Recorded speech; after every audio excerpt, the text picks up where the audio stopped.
अस्सलाम वालेकुम, this is Aneela Shahzad with global in 5 minutes. US ने एयर स्ट्राइक्स की हैं इराक में और सीरिया में उन टारगेट्स के ऊपर जिनका के बारे में वो कह रहा है कि वो ईरानियन बैक मिलिशियाज वहाँ पर मौजूद थी। मगर इस तरह से यूएस के जो है इस वॉर के अंदर एंटर होने से वही खदशा जो पूरे ग्लोबल मीडिया में इस वक्त हर एक को खदशा लाक है कि कहीं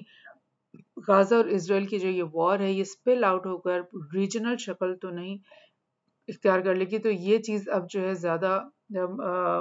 करीब दिखाई दे रही है। क्योंकि आपको जैसे पहले भी मैं पॉडकास्ट में बताती रही हूँ कि यूएस के दो बहरी बेड़े एयरक्राफ्ट कैरियर्स जो हैं वो इस वक्त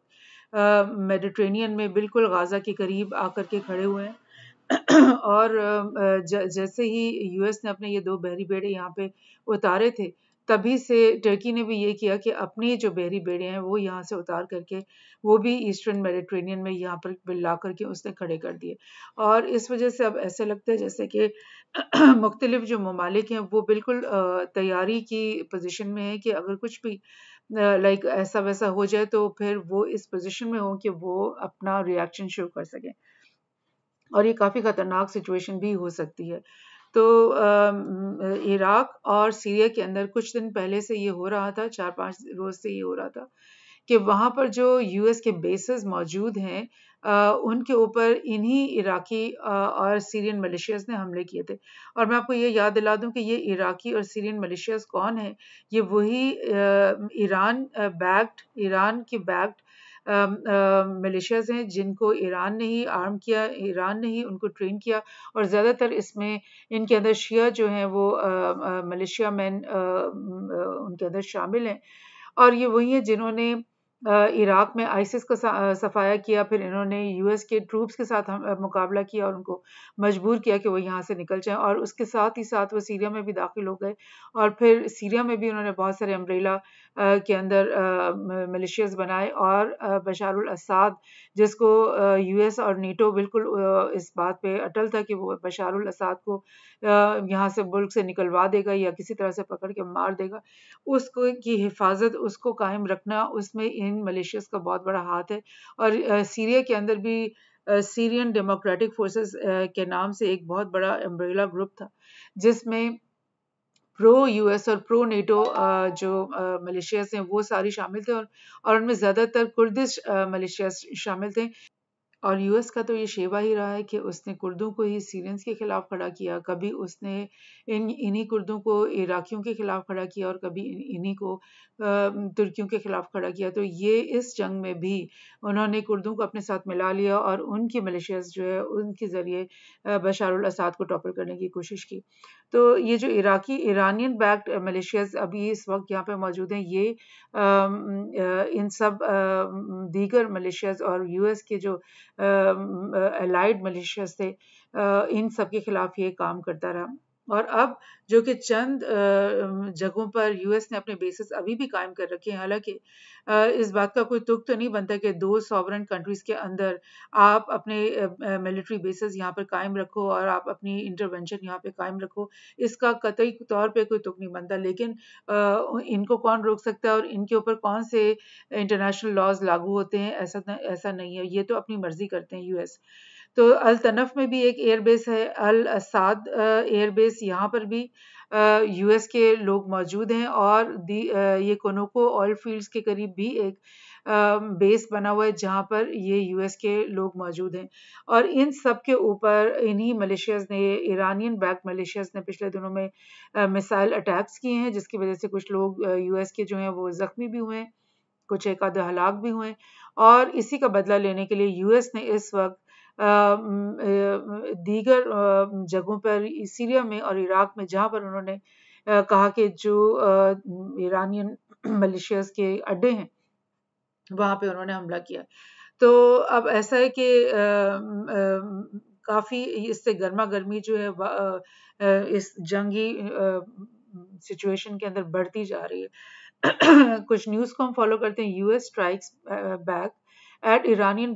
groups that attack troops in Iraq and Syria। ये वही बात कि सीरिया और इराक में जो हमले पिछले हफ्ते के अंदर हुए हैं।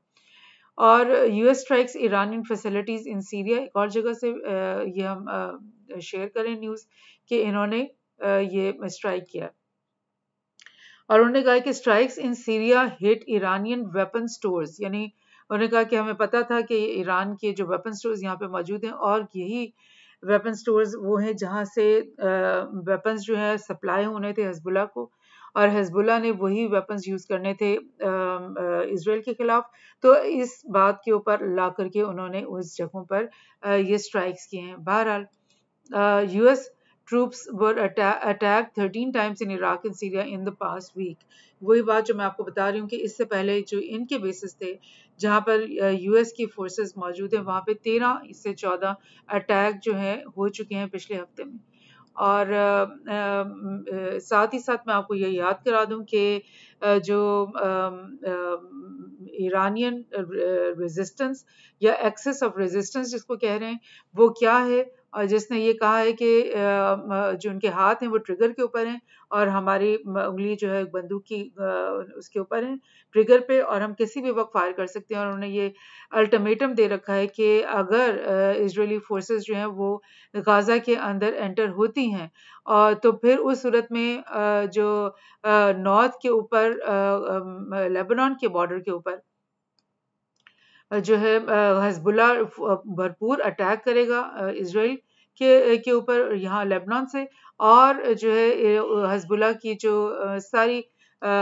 लाइक आप समझ लो कि फंडिंग है या उसको वेपन्स चाहिए, जो ट्रेनिंग चाहिए, जो भी अशिया चाहिए, वो सब की सब कहाँ से सप्लाई होंगी, वो इन्हीं ईरानियन बैक्ड मलेशियाज वो उनको सप्लाई करेंगे जो कि पूरे सीरिया में भी इस वक्त मौजूद हैं और पूरे इराक में भी। सो हिजबुल्लाह को कुछ यानी हल्का नहीं लेना चाहिए कि वो यानी कुछ एस्टिमेट्स जो कि इजरायली फोर्सेस नहीं लगाए हुए उनके मुताबिक हिजबुल्लाह के पास ज़्यादा से ज़्यादा नफरी जो है वो 1 लाख लोगों की है और उनके पास 1 से 2 लाख के करीब मिसाइल्स और बॉम्ब्स वगैरह हैं जो अटैक कर सकता है इसराइल के ऊपर। लेकिन इसके ऊपर बस नहीं होगी क्योंकि हिजबुल्लाह को मुस्तकिल कमक जो है वो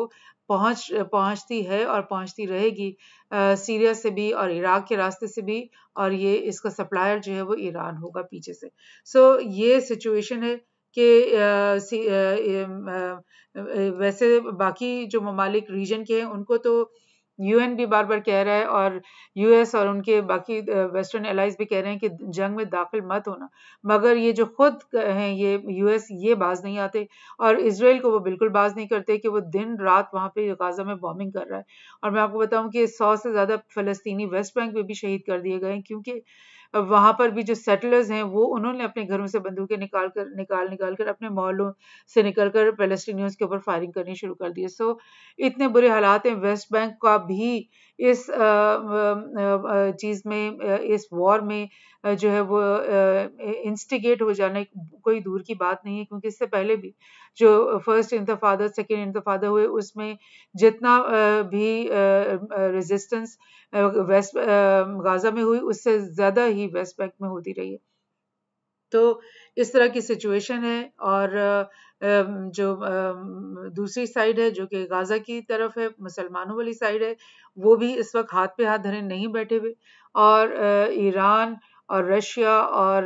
हिजबुल्लाह और ये सब लोगों के आपस में डेली बेसिस पे मीटिंग हो रही है और टर्की के साथ भी इनके राब्ते हैं और सऊदी अरब के साथ भी इनके राब्ते हैं और वो बिल्कुल फुल प्लानिंग कर रहे हैं कि किस तरह से हमने इस दफ़ा इसराइल को मजा